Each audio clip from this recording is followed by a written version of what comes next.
Come and get started on a new mission, a new direction, a new intention. Welcome to 5.8G Alive at Connections 50 Plus. I am Terri Jenn Joseph Brathwaite. And I am Jennifer Gibbons Joseph, catering to all your prospects in the third act of life. Economic well-being, social gratification, personal fulfillment. Join us on Wednesday at 6 p.m.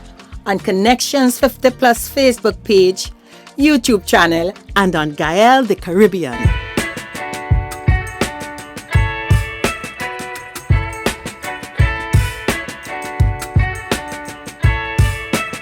Good evening, everyone, and welcome to Connections 50 Plus 5.8G Alive. I am Jennifer Gibbons Joseph, one of the co-creators of Connections 50 Plus. And as usual, with me on the show is my colleague. Hi, everyone. I am Terri Jenn Joseph Brathwaite, the other co-creator. Happy to be here. It's Carnival, Jennifer. It's Carnival. We in it. Christmas finish. Just enjoy this season, the spirit of Carnival. I love it. Just as I love Christmas, you know? Yes, I continue on my journey of the best 6 months in the year, September to April. The Lord has been baptized, Christmas done. We're back into Carnival now. Pack up the parang and the Christmas tree. My Christmas tree still up and my crest still down. But mine not Carnival. Now it's all about Carnival, you know? Yes. Yes. So Jennifer, as we were thinking, we have to start thinking about what's going on and so on. And today we decided to have a little focus on calypso, soca, and from our 5.8G perspective.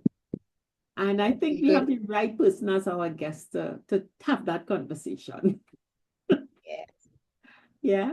So, ladies and gentlemen, let's have a conversation with one of the longest, most durable promoters in the business, Frank Martineau of Spektakula Promotions. Enjoy.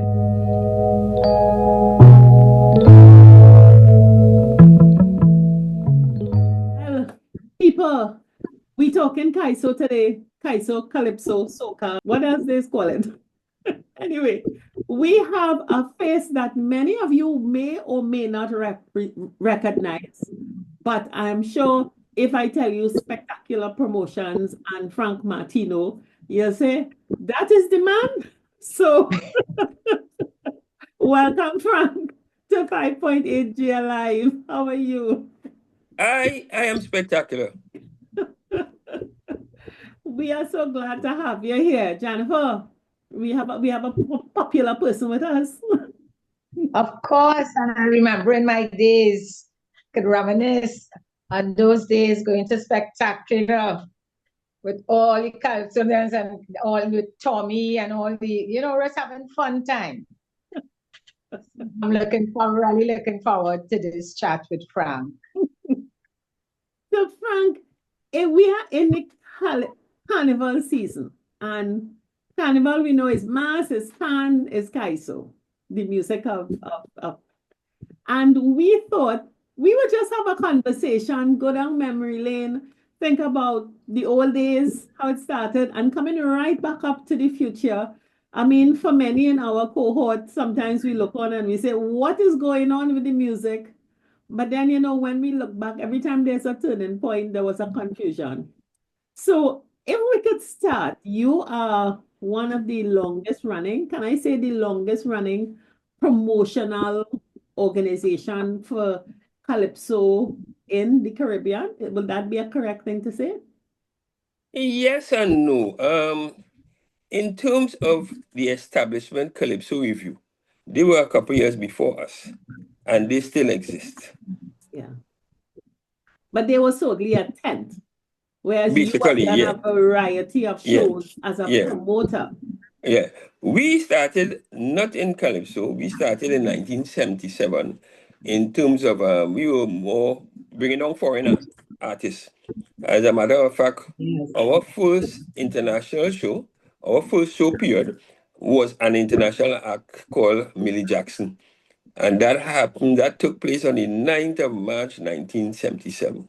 I'm sure many of Wow. our listeners went to that show. Yeah. They're really taking us back in time. Yeah, and as I said, most of our presentations were foreign acts. And from Millie Jackson, we went on to people like East Cannon and a jazz organist by the name of Jimmy Smith. That was all in 1977. And then 1978, some people say we moved big time and brought in Michael Jackson with the Jackson 5 and a couple other well-known R&B acts at the time, Yeah. Into 1979, we did Teddy Pendergrass, and, the list went on and on and on until, 1982 is when we wet our feet in the Calypso arena with Calypso Okay. Spektakula. So wait, Spektakula would have been responsible for all of those, bringing in those foreign acts every year, all those concerts and so on. That would have been Spektakula doing that work. Most of them. There were other promoters and impresarios doing foreign acts also, but we somehow took the lead from 1977. Okay, all right. What was it like doing that kind of thing? It seemed to be, you all just decided, look, I'm going for it and let us do something different. And by you all, I mean you and your brother Claude, who would have Right. been first. Yeah. Well, first and foremost, it was stressful, very stressful, up to today, stressful. And, people ask me, but why you continue doing that? I'll make a joke and say that maybe that's my cocaine, that's my Achilles heel, that's my addiction, but you cannot get away from the stress in doing events like this, but we always, at that time, and now we go for the popular artists because people gravitate towards the people with the popular songs. Yeah. So, like the North American artists who would be topping the American charts and so on, R&B charts, those are who we went for. But of course, when they are hot at the time you're bringing them, you have to pay top money, Yeah. But what was great fun is that we were exposed to the best, that if it weren't for your organization and some of the other promoters, we would not know. We could have boasted, especially when you say like you bring on people like Michael Jackson and Teddy Pendergrass. I mean, they were really the top people in those days. Yeah. So when we bring down that, everybody excited and we could boast and say, we saw this one and we saw that one, all the top artists. So that was great. Stressful for you, but you made us very happy. In those days, Yeah, as a matter of fact, when we brought on the Commodores in Yes. December 17th with Lionel Richie, Yes. they were really at the top of their game because they Of were course. the song Easy. it was in a movie. The song was a hit song in the movie, and they were really at the top of their game, Wow. Let me ask some behind the scenes questions. How do you go about getting these from? You just call their booking agents and say, I want to bring this person to Trinidad and have a show? Well, yes, you get their names, their magazines and so on, and and directories that you could link up with their management or their booking agent. But most of the time, you deal with their booking agent. You may call the management, and the management will turn you over to the booking agent. You let them know your interest, but this is where you learn negotiating because they always call for the top dollar, and you have to, you can't fall for the price that they give you because sometimes the price that they call is sometimes 5, 6, 7, 8, 10 times what they will probably work for. I remember there was a particular incident that didn't happen with us. A particular promoter had gotten Color Me Bad Mm-hmm. for $15,000, and him and her over the weekend, believing that they could maybe get him for 12, and so they were biding some time. Why they were biding some time? Another promoter in Trinidad offered and paid him 100,000. The same artist. Wow. You understand? So I always remember my brother Claude saying that in this business, a sucker is born every day. Because there it is, one promoter had the act for 15,000. I just don't want to call names, right? And Yeah. another Yeah. one went behind and offered $100,000. And that was it. Wow. And these foreign acts, when in those days, I mean, before that, I don't think we maybe have been a destination on the map. Is it that they saw Trinidad as an attractive place to come to, or it didn't matter where they were coming? Once the promoter is paying me, I come in. Once the promoter is paying, some of them didn't even know about Trinidad. They didn't even know where Trinidad is. And I was wondering. Yes. and many of them, when they landed, like the artist, the road manager, the technical, it will come out from them that when they came, they was expecting to see Tarzan swinging from tree, and they didn't expect the kind of equipment we had. A lot of them was greatly surprised with Frank Agrat, because Frank Agrat today is one of the top song people probably in the world. And many of them, when they came down, some of them left here learning some lessons. Wow, wow, wow. Frank Agarat is still in the business? Yes, yes. Wow. He's still with I think he's still with DB Song Company, but he's still in the business. Yeah. So we really have talent in this place, Too much, plenty, enough. Yeah. That's good. Because I think it would be looking at people like yourself. Now, when you were in the 80s, not the 80s, the 70s, when you all would have started, who would have been the other promoters doing that kind of thing? Because today we have so many promoters. Obviously, you all are the people who cause people to feel this is a lucrative track. Yeah, well, for sure, and I think the profession of promotion has the highest turnover of promoters coming and going, because two words I use about promotion is a very perceptive and deceptive business. For some reason, people only see the crowd and what that crowd could probably add up to. They multiply the crowd by the ticket price. Right. And most times they overestimate what the crowd might be. They seen a 5,000 crowd and they reach 15 and they multiply by what the ticket price is, and they're not seeing expenses at all. So many people jump in without looking, and when they jump, it have no water in the pool. And they crash hard on the concrete. Oh my gosh. Oh my gosh. No, but those seem to be exciting days because for us, I mean, that was my heyday. You're starting to go out and so on, and you didn't need to go abroad to see people you're hearing on the radio. Right. And in fact, people would come to Trinidad to see those concerts from the Caribbean and things like that. And one of the major contrasts then and now, I remember like Commodores, Teddy Pendergrass, and a couple of other artists, I think Barry White and so on. They would have come, we would have brought them down for 4 shows. And here what? Friday night 2, Saturday night 2. One starting at 7 and one starting at midnight. And the midnight show finishing about 3, 4 o'clock in the morning.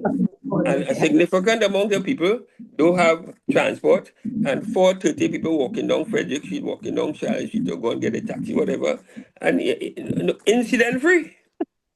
Try to do that today. Who coming out to go to a show starting 12 o'clock?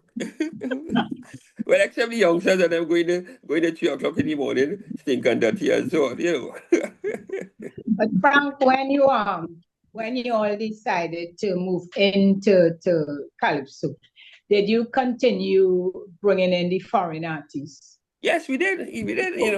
Focus more on the Calypsonians. Yeah, we focus more on the Calypso.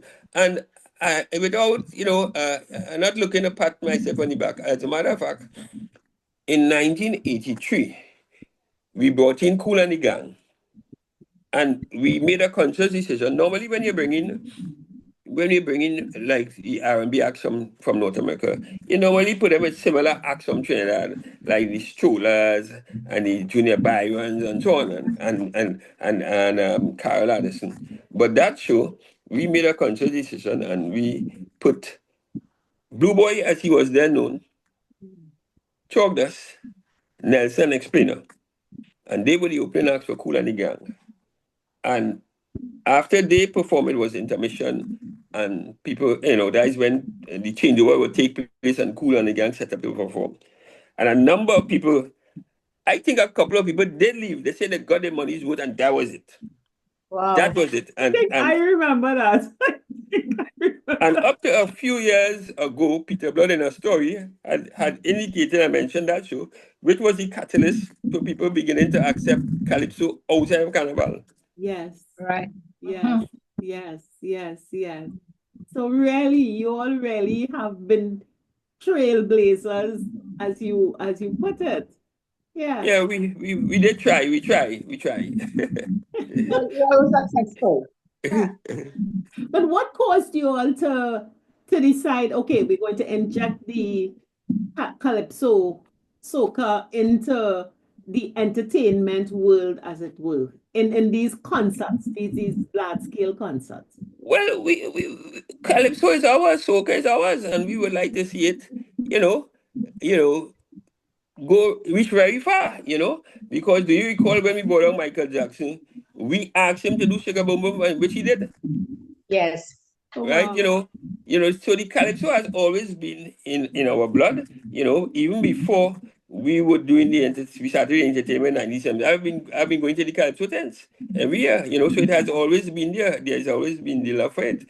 So that's why we would always want to put the Calypsonians within these performances. Nice. So you all got into Calypso in 82. Yeah. Was it that you decided to change the Calypso Spektakula, or Spektakula just continued? What marked that change? Well, how it happened was it luck? Was a matter of circumstances.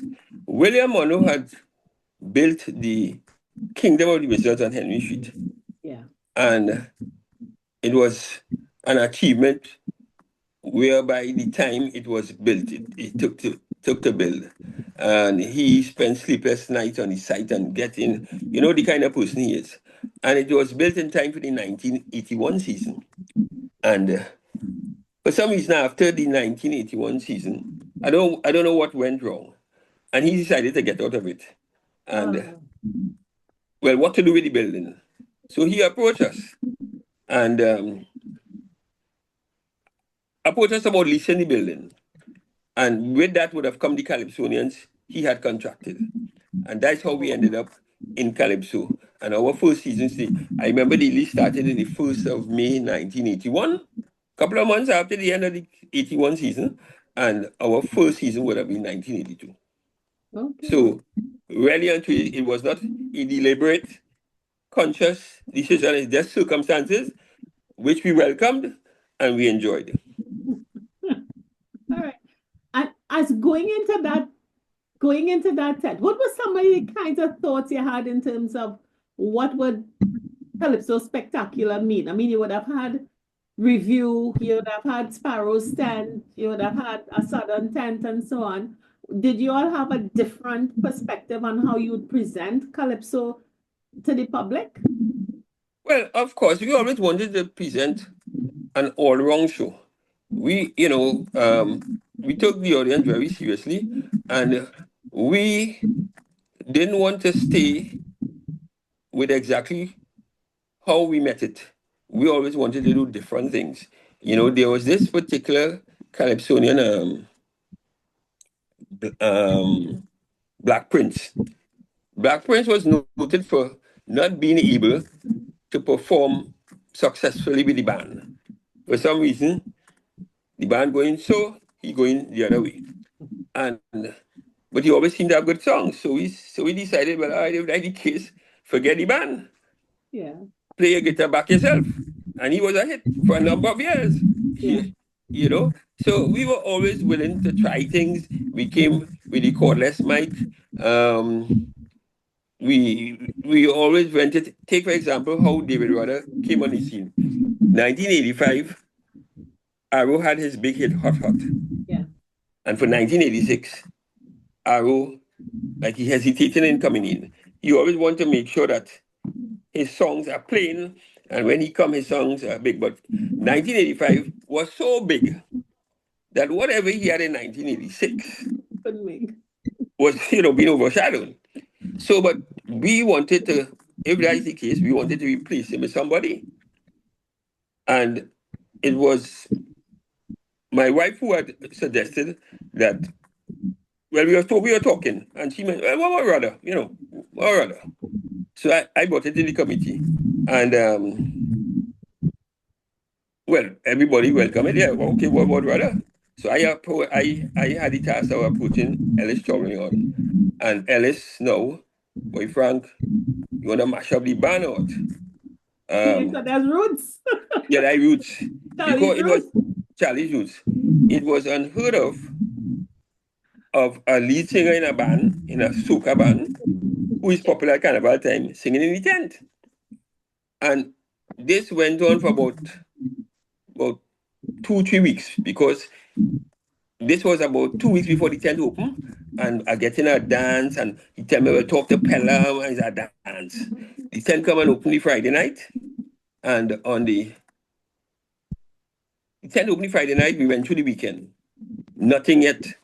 So then I approached Rudder, and I think it was the Tuesday, Rudder decided, he came, he talked to Claude, and signed a contract, went downstairs, because the office was upstairs from, went downstairs, rehearsed with the band, and on the Wednesday, we had a ladies' night, and he appeared on the ladies' night to the surprise of the audience there. And Ellis Tolling on and Pelham got on. Well, we got a lukewarm support from them afterwards, but and that was the beginning of the history of David Rudder, and that was it from there. Mind you, prior to 86, David had always had good songs, and he would have sung at what you call the unattached. The unattached is singers who not performing in a tent. Yeah. Once they want to enter the Calypso Monarch, they sing in the unattached. And he never got further than the unattached. Yeah. 1987, 86 on the Calypso Spektakula stage, the rest is history. Three songs there, yeah. The Monarch, the Road Young March, Kings and the Young King. Young Kings, yeah. Yeah. No, so these are the kinds of things that, we didn't have any fear of attempting, Yeah. Somebody make a suggestion, we think about it, and we go for it. And Frank, I must say that the Spektakula brand was really, really solid in that you all really stood out among the other tents. People look forward to who would be singing in Spektakula, and Right. always have the top ones, especially those who vying for maybe the Road March or the Calypso King. There always be those that qualify for finals coming from from Spektakula. So that brand remained very, very solid and well known right through. I remember one year we had 7 out of the 8 finalists. 7 out of the 8 was from Spektakula. And I think you all also brought out one monk. Yes, that was another gentleman. That was another daring move. I'm trying to recall. I think they came to us. I can't remember how it went, or if we approached them, but that nearly caused a mutiny in the tent, because traditionally in the Calypso tent, an artist who is doing 2 songs considered a senior. He's a top boy in the tent. And there it is, we bring this little boy, compete with his band, and doing about 3 songs. Well, I can't tell you the anger that caused among some senior men, That did create some anger, but we felt we felt it's a good move, this young boy, and the rest is history. Yeah. Who are some of the other movers and shakers? I think you also brought the chutney artist into the Calypso tents also. Right, yeah. And recently, I think it was last year, I recall somebody on a talk show talking about but what East Indians they used to have any tent because I think the topic was how the East Indians stopped going to the tents and so on, and what's the reason? And they and this person saying, but I do recall I don't say East Indian tent. Let me tell you something. There are many nights the East Indians made up about 40% of the audience. Particularly in the midweek shows, the ladies' night and so on, they used to be coming down in the maxi taxis full. Yeah. And they played a very significant part in tents. And when you talk about going out those days when he tends used to do a lot of touring. Tends to go in San Fernando, Palo Seco, Faisal. And when they're going to those areas, it's 90% East Indians. They really supported the tents back then. Definitely. And I know you would have brought in Ricky Jai. Yeah. Who was some of the chutney acts that you all got in? Sundar Popo. I remember yes. Ricky Jai. It was Bali who brought Ricky Jai to us. They were both custom guards together. Yes. Yeah, and Bali brought him to us, and Ricky will give you stories, how, he wondered what he was getting himself to, but, he was well received by the management and by some of the artists, where, he got some little cold shoulders here and there, but he got used and things mellowed down after a while and so on. And Ricky's a big man in the business today, according to Iowa George. And I think it's also, you would have Spektakula would also have been very pivotal in bringing Caribbean artists Yes. into Trinidad and Tobago Carnival, which is not something that our artists may have looked at very favorably. I don't think so. I hardly recall any resistance that I could have discerned from. Invasion, yeah.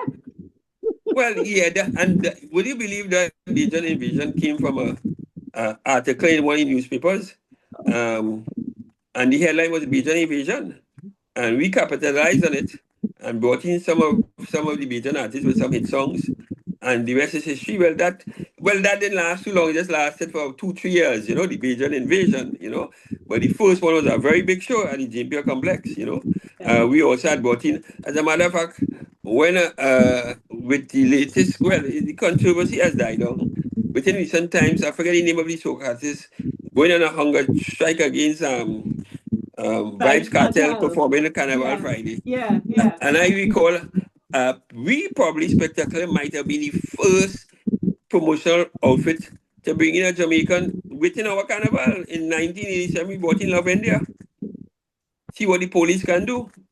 Yeah, that was way back in 1987, And since then, many Jamaican artists have performed within Trinidad Carnival, Yeah. And also I remember a couple of our singers, grumbling, well, we bringing in the Jamaican in the Carnival and so on, everything you do, you get some detractors. You can't please everybody. But that is your field. You understand the market. Yes, I would. Yeah. What people want. Frank, so there's have been a shift from the big tents. You're hearing talk now that they have tents will close down because they don't have the Calypsonians in the tent again. How that this shift came about? When did you saw that shift happening?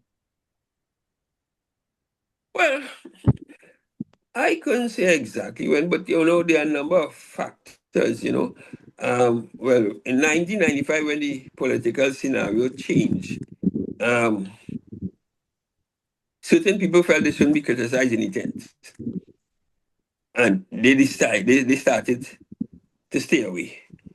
Even though prior to that time, when you're calling Dr. Williams Deafy and the politicians getting licks, everybody was happy, everybody was laughing, Nobody was grumbling then, but as soon as the political scene shifted, somehow some people just couldn't take the jamming. So they began to stay away. The crime is another factor. And it's three main things. I just called two. And the average age of the radio DJ now is about 35. They're just not playing calypso on the radio. They're just not playing calypso on the radio. I never took. I see what you said with the crime and the politics, but never considered that part of it, that the DJ were responsible for not, that part by not playing the calypsos during. Yeah, they're not playing the calypsos, And none of those three is expected to change back. None of those three. Wait, So what issue... go ahead, Jennifer. How have you all handled that change? Well, all right. Over the last number of years, we don't go with the full cast as traditional. We cut down on the amount of shows. We just do 2, 3, 4, for the season, and we mix the for the one of better was the old with the new. Like for what we are doing this year, we have been doing for the last number of years. We have the Chalk Dust and the Crazy and the Luther and so on, and we also have the Patrice and the Nadia and the young brother and the Michael Taser, So, and in our promotion, we try to encourage families, you the teenager, you the 20-something, come on with your, bring out your mom now, Mom have something for the moms to enjoy, it have things for you to enjoy, So we always try to, we try to mix it, Yeah. It's great. The thing is that I suppose as a promoter, as opposed to an artist, your interest is really getting an audience to come in to pay for a show. Yes. And you will put together what is relevant, whereas the artist is just interested in my interest, my whole view. And I could ask a question that may be controversial, that may not be controversial, or whatever. From your stance, do you see the Calypso fraternity as trying to address this issue of the youthful DJs, whether it is helping them to understand and educate them? What is the Calypso fraternity doing to help to promote the Kaiso part of our genre? And I'm not dealing with young artists or old artists, Kaiso as a whole. Well, I hardly see much being done, at this point in time. Where the other tents are concerned, to me, I don't want to sound critical of other situation, but to me, I don't think they're doing enough. There is some effort. Between recent years, you have seen some effort with Kaiso House.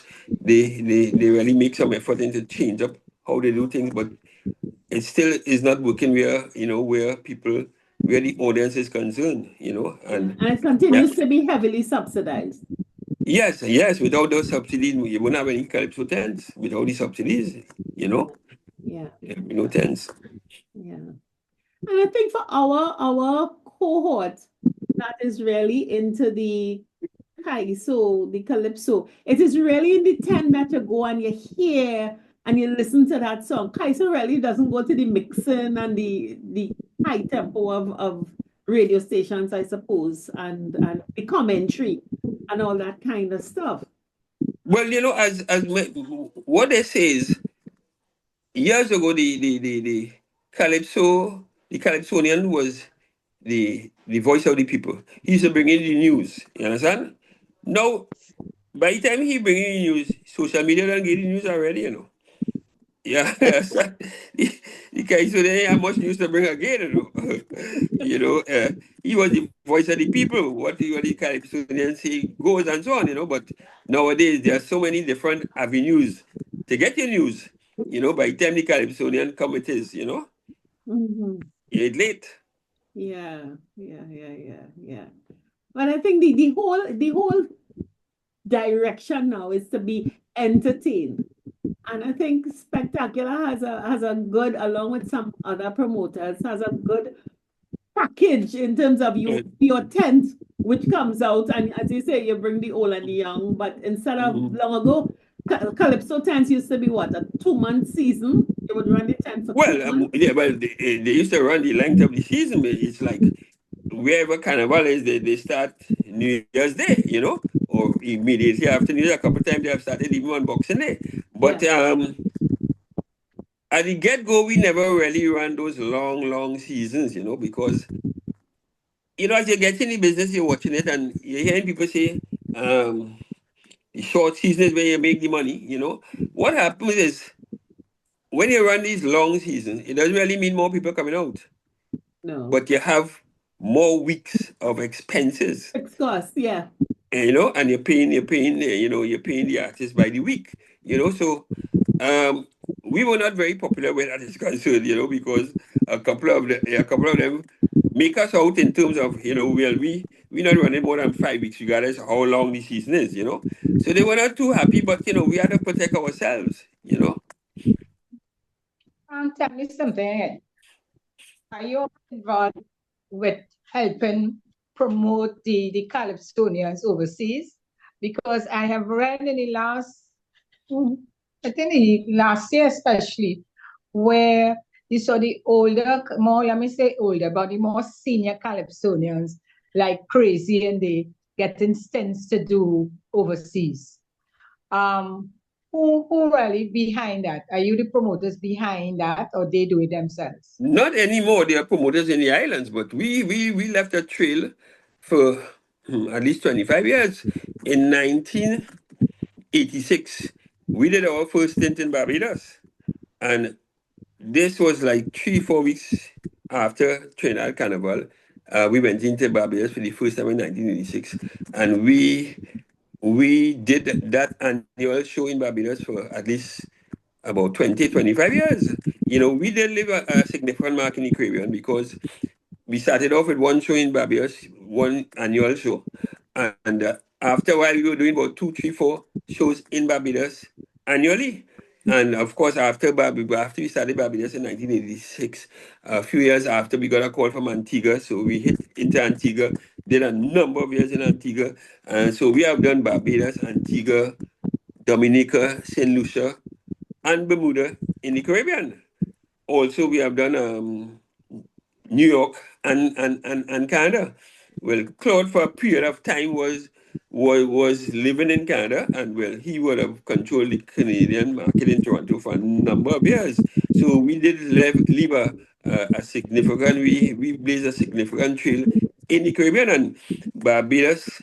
Mark Fingal is on record of saying that it is our promotion in Barbados that really boosted their Calypso world over there, because when we went in there, we were like, the artists were revered in Barbados, and it's because of us going there a number of years. Well, right now they feel they're better than us in the Kaiso.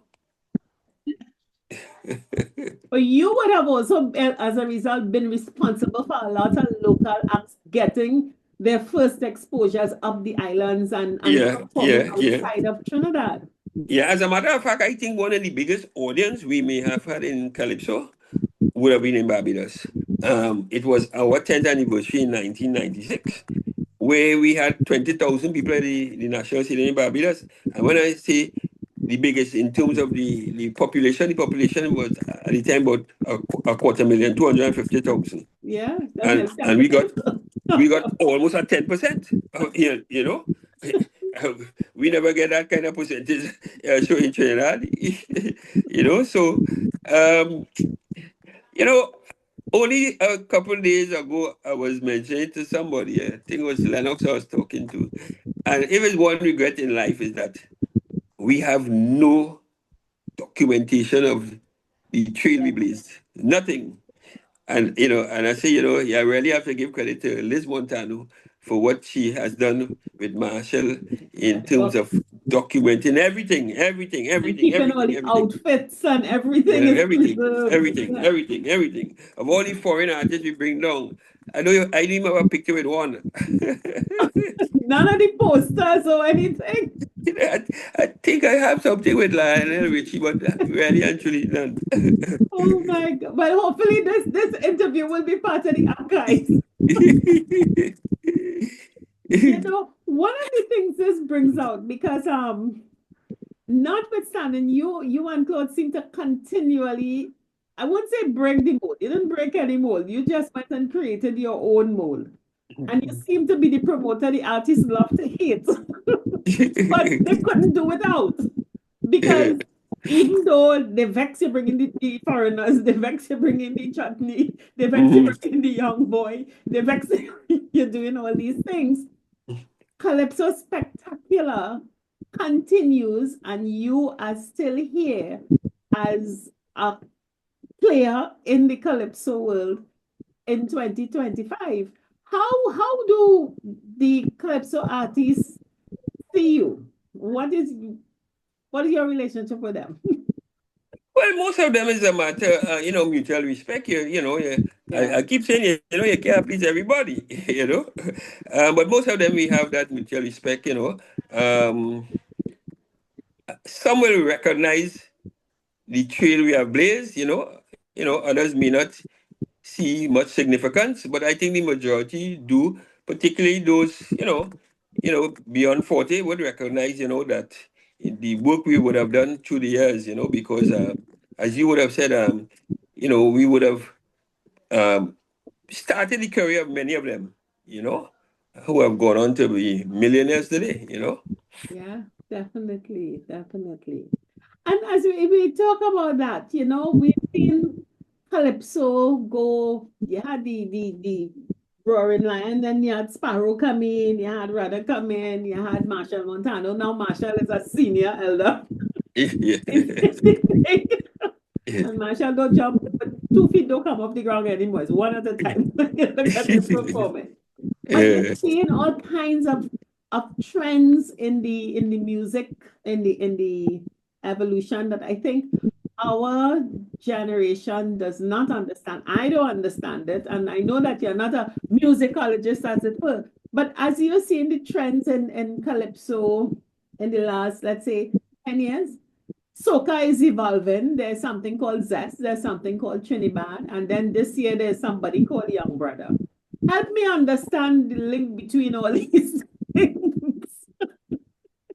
Well, I am not too sure I'm the right person to help you understand. We just talking. Well, with the advance of technology, and as somebody was also putting to me within recent times, they believe that AI has a lot to do with it. Because AI could put melodies together and there's no limit to what AI can do. Yeah. Because I was expressing my observation that I believe this year is the best and the most amount of melodious soca I've heard in my entire life. I think the music is great this year. Yeah. There's no one major big hit, but I find the music generally is fantastic. And so maybe what that person would have said, maybe it have some sense in it, because to me it took a big leap from where it was the music of last year and year before and within recent times. To me, almost everybody have something with nice sweet melody this year. So let's see if that continues next year. Please, God. Yeah. Because you really have the youth coming in, and as I'm saying, this young brother 2 years ago, I know I heard my Tiran talking about this thing, and I'm saying I heard some of the music and I was like, what is that? Right. Yeah. And now I'm bubbling and whining with young brother.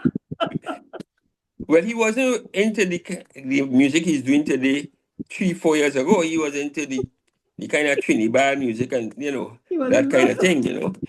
So he's now singing the kind of language that people of our age will understand. He's becoming aware of commercial success.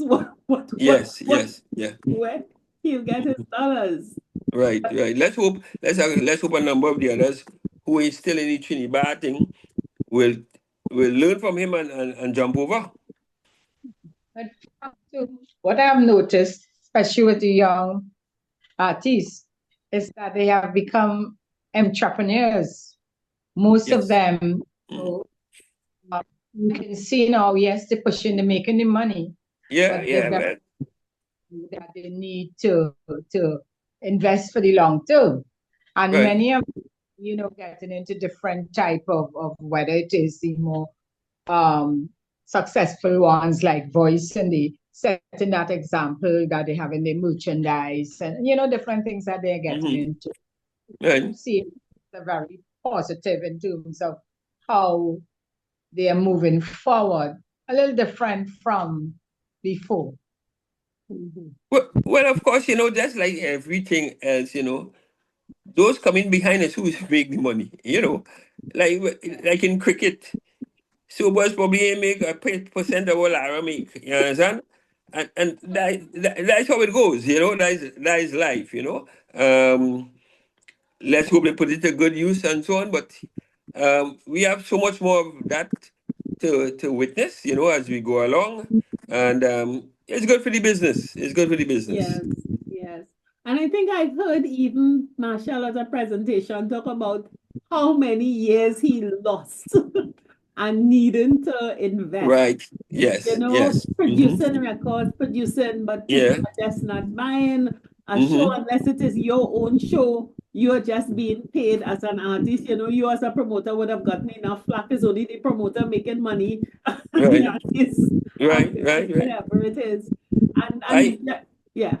sorry. Go ahead. No, as Jennifer was saying, as we become more sophisticated and have a more entrepreneurial mindset, I think the artists are becoming more in tune to the audience and Right. their catalog and their repertoire is reflecting, all right, this is young, this is the old, and they're recognizing there is this cohort, which is us, who like to come out, sit down, cross the leg, and listen to something that they can understand. And they are presenting music that we can also enjoy, but is Mm-hmm. still in their, whether it's Trinidad or Zest mode, Right. Yeah. And I Well, appreciate that maturity. yeah. I always joke and say, boy, next year I'm going to ask somebody to write a song for me, Understand? Yeah. Roy Kemp did it. Roy Kemp came out from behind the band and sang that song. Right. Yeah. Let me see if I can make some money singing a song.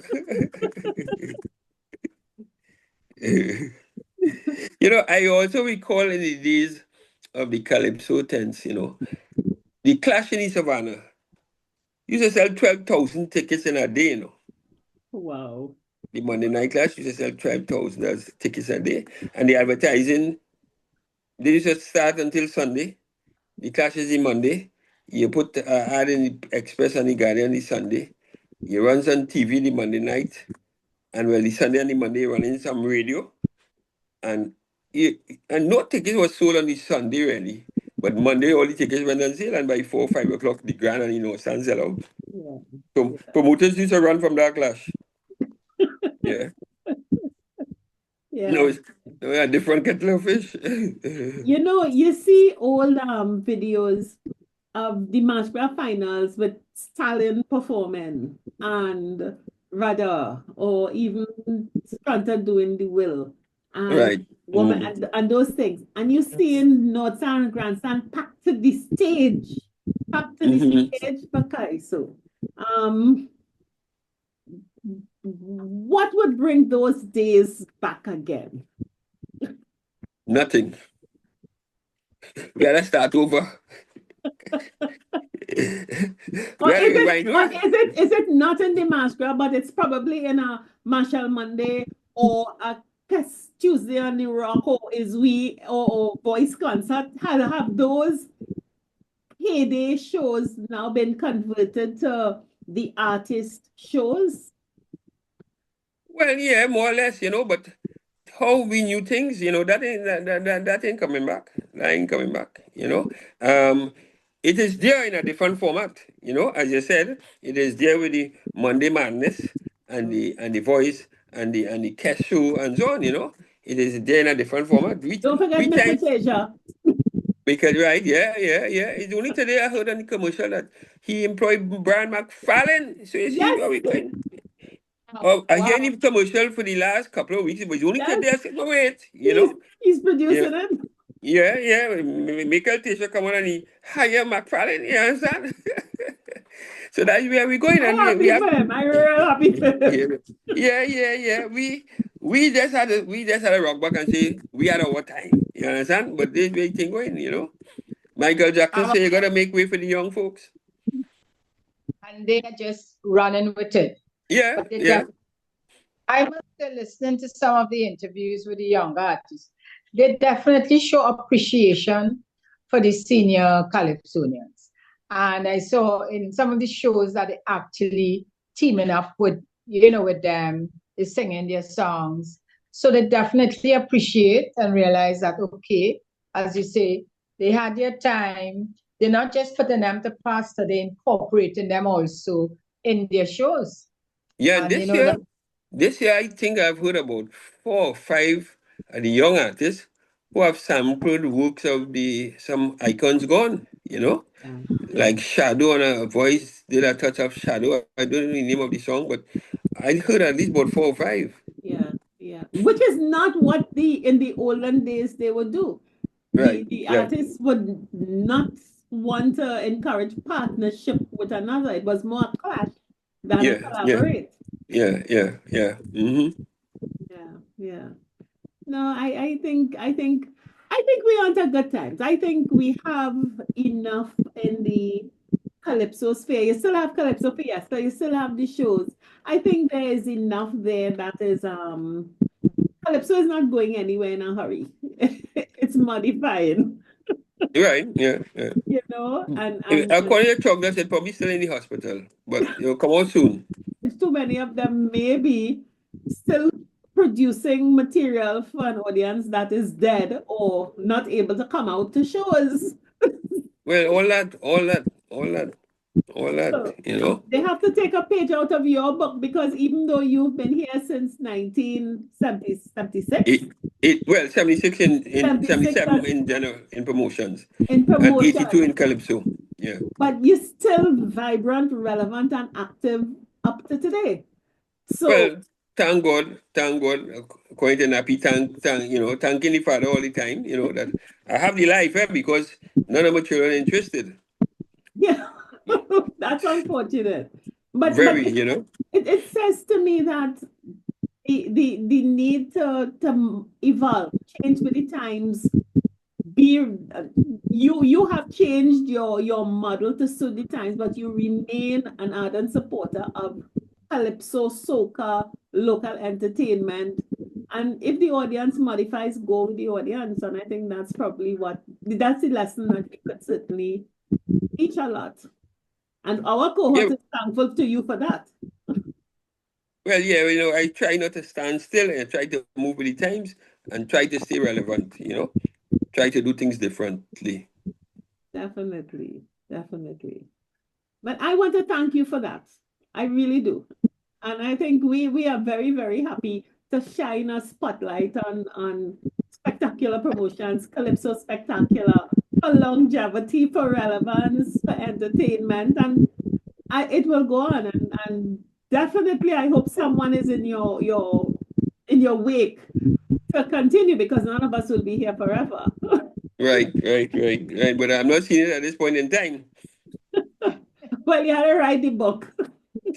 what I really love is that, out there and persons who may have had photos or information and all different things from the past that they send to you all and you can just find someone who could pull it together. We need some documentation. We need that book or some information. Not I won't say information, a book. The archives. I give it some serious thought. you wear some serious stuff because you're not the first one, that has mentioned it to me. But definitely give it some serious thought. I don't have much time, but I will. And don't put it on your head. It is Yeah. so important because you all play a fantastic part in the entertainment and really making us aware out in those days. Okay. Entertain, Mm. somewhere to go, Yeah. Right. Those days down to today, because we are looking forward to the Calypso through the years. I think your Calypso 10th name is Calypso through the years. Do I have it right? Calypso Spectacular 2 days. Calypso we, Spectacular.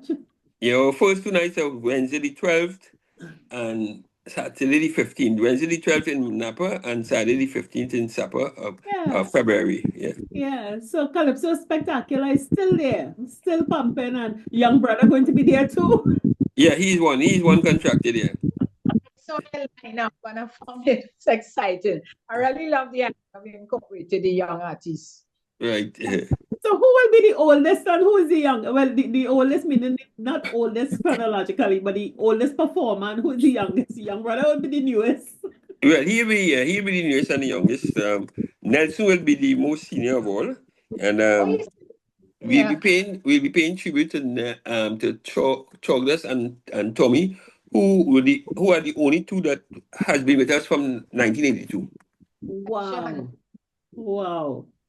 No, well, we will definitely do a plug for those shows. So remember to tell us, Appreciate, thank you. and we will plug those shows definitely. And I think it is an amazing thing that you're doing. I put in my dibs for you to have a national award because this is important. This I is hear you. very, Thank very you. Okay, Frank. This is very, very nice having you. I hope our audience really is excited now to go and look forward to Calypso Spectacular through the years 2025 edition. All right. Thank you very much. In Calypso. Okay, thank you. The shows. Great. Nice. All right. Thank you, and I'll see you at one of the shows. Okay, you're welcome. You're welcome. Okay.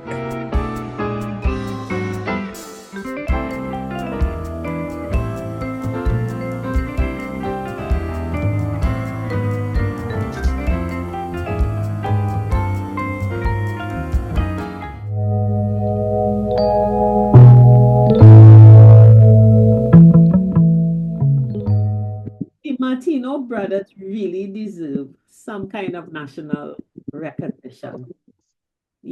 And one thing that we didn't mention in the interview is that they were one of the first to have promoted pan shows with their pan clashes, where they had it in the east, the west, the north, and the south.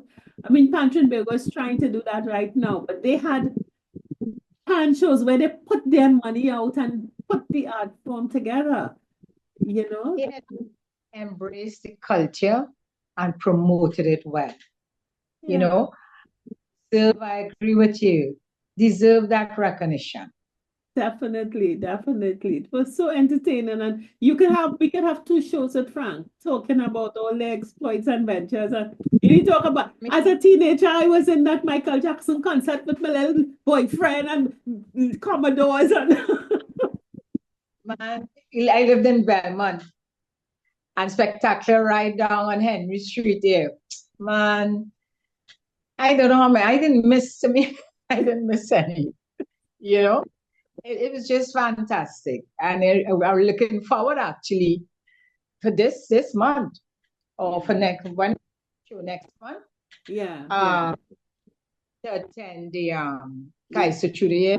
Yeah, Calypso Spectacular through the years. No, I really admire the work that they've done through all the years, and they continue to do. And everyone, as he says, it's for everyone. So we could go out. You want to know what Young Brother is about? Go there. I admire their professionalism. I liked how they started on time and finished. I have a problem. I think that's why I love going to their shows. Mm-hmm. Ritually, they started on time. You don't have to just be and wait, Yeah. you know. They made the world of promoters professional. They professionalized it, and you could have planned on going and when you would come home. And I think we still have it, so we still can enjoy Carnival. So, folks, we really hope that you enjoy that conversation with Frank. And Jennifer and I will certainly be bringing on other people as we go through the Carnival season to freshen it up and shake it up for us. Have a nice time. So we will see you next week. And in the meantime, go out, enjoy the Carnival. It's ours. Okay.